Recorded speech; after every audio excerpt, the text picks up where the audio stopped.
Big Boss Malayalam season 7 live അപ്ഡേറ്റിലേക്ക് പോവാം. രാവിലെ തന്നെ രേണു സുധി കരച്ചിൽ തുടങ്ങിയിട്ടുണ്ട്. അതായത് എനിക്ക് പറ്റണില്ല, എന്നെ കൊണ്ട് പറ്റണില്ല, നിൽക്കാൻ വയ്യ, അങ്ങനെയാണ് ഇങ്ങനെയാണ് മറ്റതാണ് മറിച്ചതാണ് എന്നൊക്കെ പറഞ്ഞിട്ട് നമ്മുടെ നൂറയുടെ അടുത്തൊക്കെ ഇരുന്ന് കരയുന്നുണ്ട്.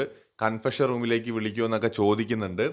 സോ എനിക്ക് മനസ്സിലാവാത്ത കാര്യം എന്താണെന്ന് വെച്ചാൽ, ആത്മാർത്ഥമായിട്ട് അവിടെ നിന്ന് പോകണമെന്നുണ്ടെങ്കിൽ പറയാൻ പറ്റുന്ന ഏറ്റവും നല്ല പ്ലാറ്റ്ഫോമാണ് ലാലേട്ടൻ വരുന്ന സമയം. ലാലേട്ട, ശാരിക എവിടെ നിന്നോട്ടെ, ലാലേട്ട എന്നെ ഒന്ന് പുറത്താക്കാൻ പറ്റുമോ എന്ന് വെറുതെ ഒന്ന് ചോദിക്കുക പോലും ചെയ്യാത്ത രേണു സുധി എന്തിനാണ് ഇങ്ങനെ എപ്പോഴും പോണ് എനിക്ക് വയ്യ പറ്റണില്ല എന്നൊക്കെ പറയുന്നത് എനിക്ക് മനസ്സിലാവണില്ല.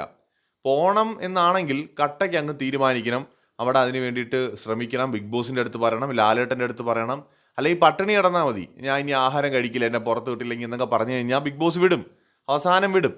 അപ്പം അതൊക്കെ ചെയ്യുന്നതിന് പകരം എനിക്ക് തോന്നുന്നു ഇത് വെറുതെ ആണോ ചെയ്ത് കൂട്ടുന്നതെന്ന് ഒരു ഡൗട്ട് ഇല്ലാതില്ല, വെറും ഡ്രാമയാണോ എന്നൊരു സംശയമുണ്ട്.